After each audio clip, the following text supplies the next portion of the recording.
ओबीसीच्या विद्यार्थ्यांच्या संदर्भात जी महाज्योती अस्तित्वात आली त्या महाज्योतीच्या निधीच्या बाबतीमध्ये या महाराष्ट्रातल्या सरकारकडून आणि विशेष करून अर्थमंत्र्याकडून जी सातत्य वागणूक मिळते आहे त्या संदर्भात ओबीसींची न्यायालयीन लढाई लढणारे एक चळवळीतले कार्यकर्ते माननीय ॲडव्होकेट मंगेशजी ससाने आणि मी आज आम्ही महाराष्ट्रातल्या जनतेलाही आव्हान करत आहोत, ओबीसीच्या विद्यार्थ्यांना आव्हान करत आहोत, ओबीसीच्या चळवळीमधल्या नेत्यांना आव्हान करत आहोत, आमदार खासदारांना आव्हान करत आहोत, मंत्रिमंडळामध्ये बहुसंख्येने बसलेल्या जन्माने ओबीसी आणि कर्तृत्वाने मात्र ओबीसीच्या प्रश्नावरती आवाज न उठवणाऱ्या सर्व ओबीसी मंत्र्यांच्या सदसद विवेक बुद्धीला आम्ही आव्हान करत आहोत की महाज्योतीच्या विद्यार्थ्यांच्या संदर्भात या महाराष्ट्रामध्ये या महाराष्ट्राच्या अर्थमंत्र्यांकडून दुजाभाव केला जातोय,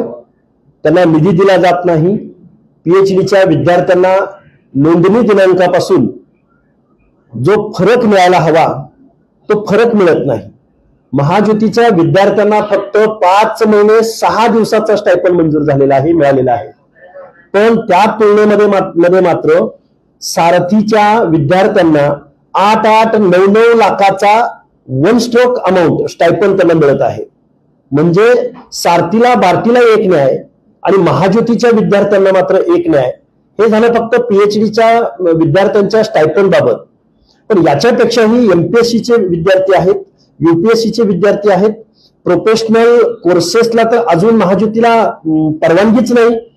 त्याचबरोबर भारत देशाच्या बाहेर जाऊन स्कॉलरशिप घेऊन किंवा काही कोर्सेसला प्रोफेशनल कोर्सेसला जाणाऱ्या विद्यार्थ्यांच्या बाबतीमध्ये तर महाज्योतीकडे सर्व अनागोंदी कारभार आहे। या सगळ्यावरती उत्तर एकच दिलं जातं की महाज्योतीला निधी मिळत नाही। पण महाज्योतीचा क्वांटम किती आहे? महाज्योती ज्या ओबीसी विजयंती एसबीसी प्रवर्गामधल्या मुलांच्या हिताच्या संदर्भात शिक्षणाला चालना देण्यासाठी जी महाज्योती अस्तित्वात आली त्या महाज्योतीच्या विद्यार्थ्यांना या महाराष्ट्राचे अर्थमंत्री, मी सरळ नाव घेऊन सांगतो, मी गेल्या 8-10 दिवसापासून या महाराष्ट्रामध्ये माननीय अजितदादा पवार साहेब हे नेहमी सामाजिक न्यायाच्या बाबतीमध्ये दुय्यम वागणूक देत आहेत ओबीसीच्या विद्यार्थ्यांना, असा आमचा त्यांच्यावरती आरोप आहे। मी अगदी रॅन्डमली तुम्हाला काही गोष्टी तुमच्या समोर मांडायचा प्रयत्न करणार आहे, त्यानंतर आमचे मित्र ॲडव्होकेट मंगेशजी ससाने काही तुम्हाला डिटेल आकडेवारी वस्तुनिष्ठ माहिती तुम्हाला देतील। पण या अजितदादा पवारांवरती आमचा आरोप आहे की अजितदादा पवारांना इथल्या कारखानदारीमध्ये जास्त इंटरेस्ट आहे। अजितदादा पवारांना या महाराष्ट्रामधल्या सारथीच्या प्रत्येक गोष्टीमध्ये जास्त इंटरेस्ट आहे। एका बाजूला सारथीला 1900 करोड रुपये निधी दिला जातो, पुण्यामध्ये सारथीला एखाद्या शेअर मार्केटच्या बिल्डिंगला लाजवेल अशी इमारत पुण्यामध्ये उभी राहिलेली आहे। मी आज ॲडव्होकेट मंगेश ससानेजी आणि मी आणि या महाज्योतीच्या विद्यार्थ्यांच्या वतीनं या अजितदादा पवारांना एक आव्हान करणार आहोत की या सारथीच्या बिल्डिंग मधले 2 फ्लोअर हे आमच्या महाज्योतीच्या कार्यालयासाठी त्यांनी उपलब्ध करून द्यावे। ज्या दिवशी आमच्या महाज्योतीला जागा भेटेल, आमच्या महाज्योतीला निधी भेटेल, आमच्या महाज्योतीच्या इमारतीची पायाभरणी होईल, पुन्हा बिल्डिंग उभी राहील आणि ज्या दिवशी बिल्डिंग उभी राहील त्या दिवशी आम्ही ते संबंधलेल्या सारथीला ते 2 फ्लोअर आम्ही परत करू। हा झाला इमारतीच्या बाबतीमध्ये। आज सारथीसाठी दिलं पाहिजे, सारथीला देण्याबद्दल आमचा विरोध नाही। सारथीला आज छत्रपती संभाजीनगरमध्ये इमारतीचे 2 बिल्डिंग उभ्या सुरू आहेत, कोल्हापूरला सुरू आहेत, अनेक ठिकाणी पायाभरणी चालू आहे, ते डिटेल ॲडव्होकेट मंगेशजी देतीलच तुम्हाला। पण सारथीच्या बिल्डिंग मध्ये महाज्योतीच्या कार्यालयाला आम्हाला परवानगी मिळावी, 2 फ्लोअर आम्हाला मिळावेत, कारण हे गव्हर्नमेंट जर महाराष्ट्रातल्या प्रत्येक समाजाकडे प्रत्येक घटकाकडे जर समान न्यायाने पाहत असेल तर सारथीच्या बिल्डिंग मध्ये महाज्योतीचं कार्यालय अथवा महाज्योतीच्या विद्यार्थ्यांना एखादी चांगली स्टँडर्ड अभ्यासिका का उपलब्ध होऊ नये ही आमची मागणी या सरकारकडे आहे। आणि मग एमपीएससी यूपीएससी असेल, बजेट असेल, हे झालं विद्यार्थ्यांच्या महाज्योतीच्या संदर्भात। पण त्याच्याही पलीकडे जाऊन या महाराष्ट्रामधले 12 बलुतेदार 18 अलुतेदारांचे जी काही आर्थिक विकास महामंडळ या महाराष्ट्रामध्ये निवडणुकीच्या तोंडावरती ओबीसींचा एकगट्टा मतदान घेण्यासाठी या महाराष्ट्रामध्ये अनेक महामंडळ अस्तित्वात आली, ती आजही कागदोपत्री आहेत। त्यांचे अध्यक्ष कधी नेमले जाणार आहेत, त्यांना भरघोस निधी कधी मिळणार आहे आणि या लोकांना न्याय कधी मिळणार आहे, असे आमचे अनेक प्रश्न आहेत। तेव्हा यानंतर मंगेशजी बोलतील, वस्तुनिष्ठ माहिती तुमच्या समोर ते मानतील. धन्यवाद हाके सर. एकंदरीत आता आमचे सहकारी हाके सरांनी गेल्या 10-15 दिवसापासून ज्या व्यवस्थेला अर्थमंत्र्यांना जे प्रश्न विचारले त्याची उत्तरं कोण देत नाहीये आणि कोण देताना दिसत नाही. जी आकडेवारी आम्ही मांडतोय किंवा आम्ही विचारतोय तर त्याची आम्हाला तांत्रिक दृष्ट्या पुराव्यानिशी कोणी मागणी देत नाही. तर या संदर्भात आता पहिल्यांदा मी सारथीचा जो विषय आला तर आपण सारथी ही संस्था मराठा कुणबी मराठा प्रवर्गातील जे आमचे बांधव आहेत त्यांच्यासाठी ज्या विविध योजना आहेत त्या योजना म्हणजे त्या स्कॉलरशिप्स असतील, त्यानंतर MPSC UPSC स्पर्धा परीक्षांचे जे स्टायपेंड्स असतील त्या संदर्भात त्या सगळ्या योजनांचा शासनातर्फे जो लाभ आहे तो लाभ देण्यासाठी आहे. आणि महाज्योती ही जी आहे ही सर्वप्रथम महाराष्ट्राला कळलं पाहिजे महाज्योतीच्या अंडर काय काय येतं. तर ओबीसी मधल्या तब्बल 450 जाती, त्याच्यामध्ये ओबीसी, VJNT, आलुतेदार, बलुतेदार, मायक्रो ओबीसी, SBC, जवळजवळ महाराष्ट्रामधील 13 कोटी महाराष्ट्रामधील 6 कोटी जो ओबीसी आहे 54%, त्याच्यामधील जे विद्यार्थी असतात त्या विद्यार्थ्यांसाठी ही महाज्योती आहे. आता मी सारथीचे जे मुख्यालय किंवा सारथीला ज्या आस्थापनांसाठी जो शासनाने आणि तो अजितदादांनी जो फंड वर्ग केलेला आहे, अलॉट केलेला आहे बजेट, ते मी तुम्हाला आपल्या सर्वांना वाचून दाखवतो. आणि सर्वात प्रथम महाज्योती असेल सारथी असेल ह्या दोन्ही संस्था ह्या ओबीसी ओबीसी मंत्रालयाअंतर्गत आधी होत्या.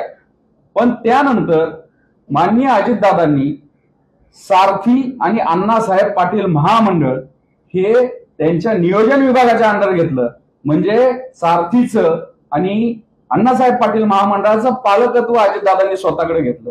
मग माझा सवाल आहे अजितदादांना, दादा का बरं मग तुमचे सगळे सोयरे असतील, गणगोतातले असतील, तुम्ही घरातले जे तुमची पोरं आहेत त्यांच्या संस्था तुम्ही स्वतःकडे घेतल्या आणि मग महाज्योतीला का बरं तुम्ही ओबीसी मंत्रालयात ठेवलंय.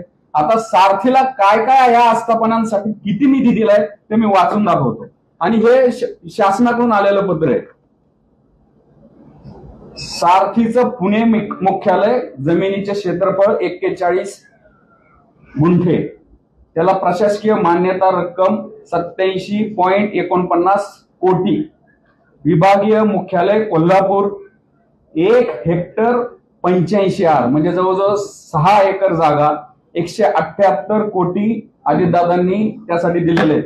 सारथी विभागीय कार्यालय नाशिक, 1 हेक्टर 10 आर आणि 167 कोटी नाशिकच्या बिल्डिंगला. सारथी विभागीय कार्यालय छत्रपती संभाजीनगर, 1 हेक्टर 24 आर आणि 140 कोटी त्यासाठी अजितदादांनी दिले. सारथी विभागीय कार्यालय खारघर याला 35 आर 35 गुंठे जागा खारघरमध्ये, लक्षात घ्या मुंबईमध्ये, आणि 140 कोटी. सारथी विभागीय कार्यालय लातूर, 1 हेक्टर 60 आर म्हणजे जवळपास 3.5 एकर जमीन, 172 कोटी. सारथी विभागीय कार्यालय नागपूर, 68 आर 1.5 एकर आणि 173 कोटी.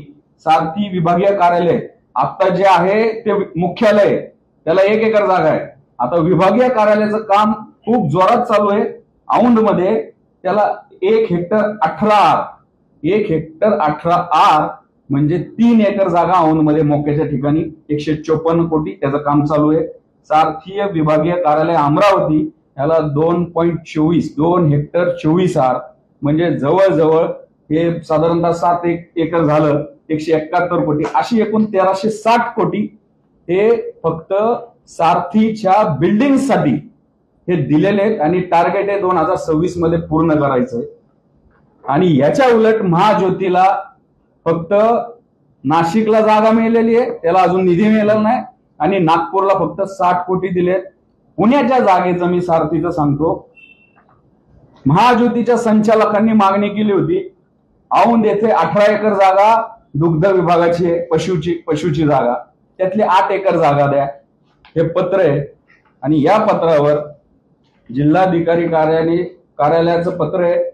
तहसीलदार पुणेंनी पत्र दिले कुणाला, तहसीलदार महसुलांना, की आम्हाला ही जागा द्या. आणि या तहसीलदार महसूल पुणे जिल्हाधिकारी कार्यालयाचे यांना पत्र दिले की तुम्हाला वाचून दाखवतो मी.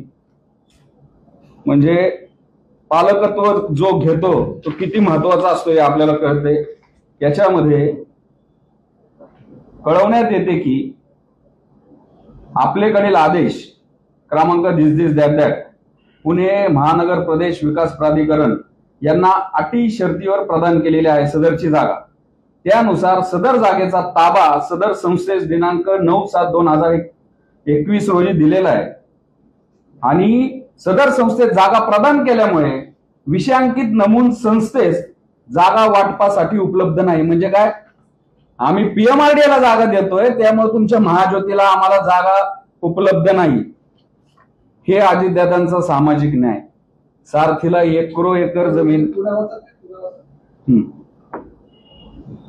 उपरोक्त विषयाच्या अनुषंगाने सादर करण्यात येते की संदर्भीय पत्रान्वये विषयांकित मिळकतीबाबत मुद्दा क्रमांक 1 ते 4 अनुषंगाने माहिती सादर करण्याबाबत कळवण्यात आलेले असून प्रस्तुत प्रकरणी मंडल अधिकारी यांच्या मार्फत चौकशी करून मुद्दा क्रमांक 2 अन्वये अहवाल सादर केलेला आहे।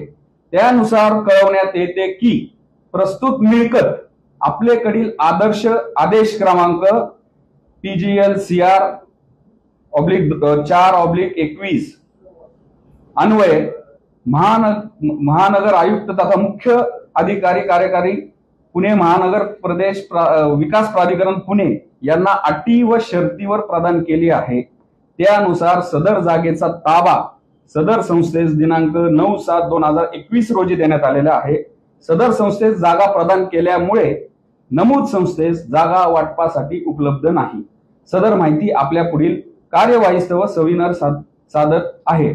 सोबत मंडलाधिकारी यांचा अहवाल व इतर कागदपत्रे जोडलेली आहे। दिलेली नव्हती। त्याच्या आधीची मागणी होती ते पण देतो तुम्हाला मी। 2019 मध्ये मागणी केलेली,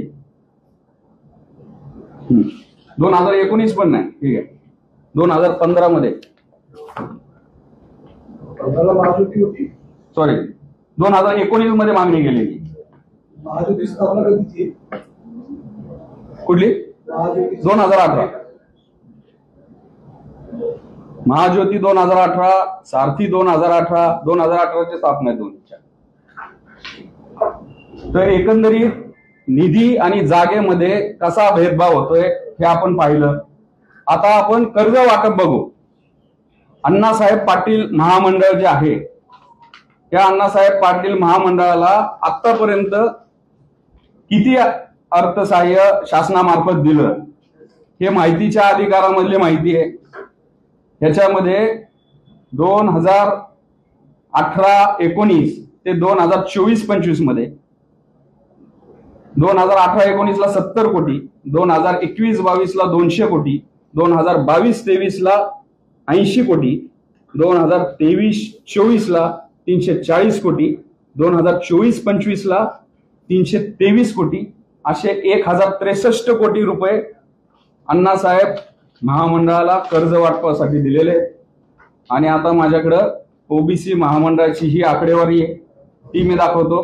2015-16 7 कोटी, 2016-17 8 कोटी, 2017-18 9 कोटी, 2018-19 9.85 कोटी। शून्य नाहीत ना वरती? 900-200 म्हणतो। नाही, शून्य नाहीत ना, त्यांनीच दिलेले। अर्धी लोकसंख्या महाराष्ट्राची। निषेध व्यक्त करावा असा वाटतो या मुख्यमंत्र्याचा आणि अर्थमंत्र्याचा। एकंदरीत 338 कोटी दिलेले ओबीसी महामंडळाला आणि अण्णासाहेब पाटील महामंडळाला 1000 कोटी। का? तुमच्या हातामध्ये सत्तेच्या आणि तिजोरीच्या चाव्यात म्हणून का तुमच्या हातामध्ये राज्याची सत्ता आहे म्हणून? आमची संख्या किती आहे? अण्णासाहेब पाटील महामंडळामध्ये कोण लाभार्थी आहेत, कुठला वर्ग लाभार्थी आहे, त्यांची संख्या किती आहे, त्या प्रमाणामध्ये आम्हाला 4 पट तुम्ही निधी दिला पाहिजे ना। तर एकंदरीत हा सगळा जो आमच्यावर डिस्क्रिमिनेशन होतोय, हा भेदभाव होतोय, हे फक्त मग तुम्ही फक्त ओबीसी आणि मग तुम्ही जात पाहून हे करताय का? असा तुझा भाव करताय का?